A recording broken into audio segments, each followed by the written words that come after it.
గ్రామస్తుల చొరవతో తెరుచుకున్న ప్రభుత్వ బడి, ప్రైవేట్ పాఠశాలలపై మక్కువతో గ్రామాలలో రోజురోజుకు విద్యార్థుల సంఖ్య గణనీయంగా తగ్గి ప్రభుత్వ బడులు మూతబడుతున్నాయి. నేడు నాంపల్లి మండల పరిధిలోని రామదాస్ తండా గ్రామ పంచాయతీలో 12 సంవత్సరాల క్రితం మూతబడిన ప్రభుత్వ ప్రాథమిక పాఠశాల పూర్వ విద్యార్థుల సహకారం, గ్రామస్తుల చొరవ, గ్రామ పంచాయతీ సర్పంచ్ ఆధ్వర్యంలో పాఠశాలల పునఃప్రారంభోత్సవం రోజు బడి తెరుచుకొని విద్యార్థులతో దర్శనమిచ్చింది. గ్రామస్తుల చెరువుతో తెరుచుకున్న ప్రభుత్వ బడి, ప్రైవేట్ పాఠశాలలపై మక్కువతో గ్రామాలలో రోజురోజుకు విద్యార్థుల సంఖ్య గణనీయంగా తగ్గి ప్రభుత్వ బడులు మూతబడుతున్నాయి.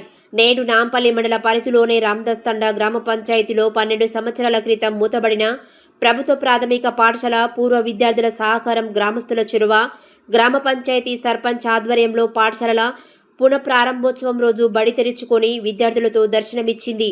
రామదాస్ తండా గ్రామ పంచాయతీలోని ప్రభుత్వ పాఠశాలలో పూర్వం చదువుకున్న విద్యార్థులు ఉద్యోగులుగా మారి తమ గ్రామంలో ప్రభుత్వ పాఠశాల లేక పేద విద్యార్థులు అవస్థలు ఎదుర్కొంటున్నారని, ప్రైవేట్ పాఠశాలలో అధిక ఫీజులు చెల్లించలేక పక్క గ్రామాలలో ప్రభుత్వ పాఠశాలలకు వెళ్లడానికి రవాణా సౌకర్యం లేక ఇబ్బందులు ఎదుర్కొంటున్న విషయం గమనించి గ్రామ సర్పంచ్, పాలకవర్గ సభ్యుల సహకారంతో ప్రభుత్వ ప్రాథమిక పాఠశాలకు మరమ్మతులు చేయించి రంగులు వేసి విద్యార్థులకు అవసరమైన మౌలిక వసతులతో అందించారు.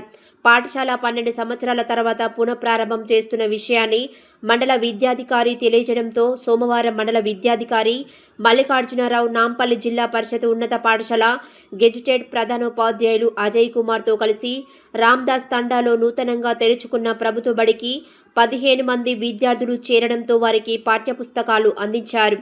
అదేవిధంగా విద్యార్థులకు విద్యాభ్యాసం చేయడానికి ఉపాధ్యాయుని ఏర్పాటు చేసి పాఠశాలలో తరగతులు ప్రారంభించారు.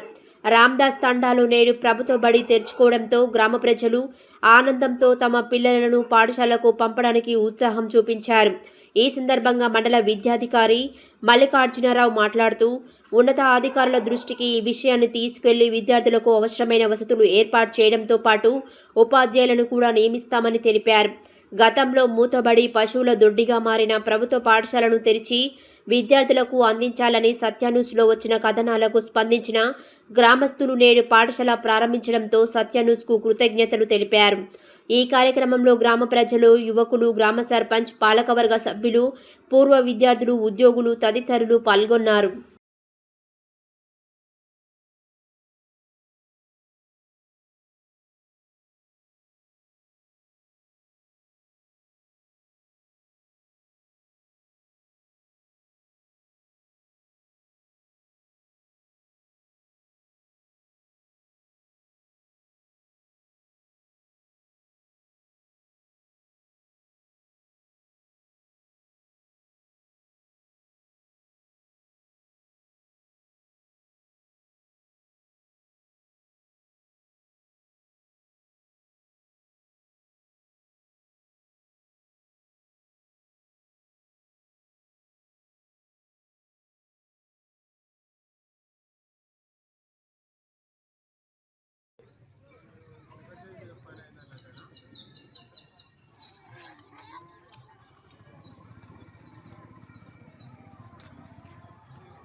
ఉంటాయి అన్ని టోటల్గా ఇస్తుంది. తర్వాత వీళ్ళకు మిడ్ డే మీల్స్, తర్వాత మన పాఠశాలకు స్కావెంజర్ ఒకరు ఇస్తారు, వండడానికి ఒకరు ఇస్తారు, అన్ని సౌకర్యాలు వస్తాయి. వీళ్ళకి బెంచెస్ వస్తాయి, టాయిలెట్స్ ఉంటాయి, ప్రతి ఒక్క సౌకర్యం ఉంటుంది. అందుకొరకు ఈ పాఠశాలలో చదువుకుంటే ఫ్యూచర్ చాలా డెవలప్ అవుతాయి. క్వాలిఫైడ్ టీచర్స్ ఉంటారు. ఈ టీచింగ్ కూడా ఏ విధంగా జరిగేది ఎఫ్ఎల్ఆర్ అని ఒక సిస్టమ్ ఉందన్నమాట, ఫౌండేషన్ లిటరసీ న్యూమరికల్స్. అంటే చదువుకున్న వాళ్ళకి కంపల్సరీ చదవడము, రాయడము, దాన్ని విశ్లేషించడం రావాలి గవర్నమెంట్ స్కూళ్ళలో. అట్లా ఉంటుంది అన్నట్టు. మామూలుగా ప్రైవేట్లో ఏదో ఇంగ్లీష్లో ఏబీసీ అని చదివించేది కాదు. వీళ్ళు ఇక్కడ చదువుకున్న వాళ్ళకి ఫౌండేషన్ చాలా మంచిగా ఉంటుంది. ఆ విధంగా ఉన్నతమైనటువంటి మీకు మంచి ఉపాధ్యాయులు విద్య లభిస్తుంది. కనుక మిమ్మల్ని రిక్వెస్ట్ ఏంటంటే, మాకు ఇక్కడ మాకు ఇప్పుడు టీచర్ల కన్స్ట్రెయిన్ ఉంది. మా దగ్గర టీచర్స్ తక్కువ ఉన్నారు. అట్లా ఉంటే సార్లు రిక్వెస్ట్ చేసి ఒక సార్లు పంపించాం. మీరు టెంపరీగా ఒక వాలంటీర్ను మా టీచర్ సపోర్ట్గా పెట్టండి. ట్యూషన్ సార్లు ప్రజెంట్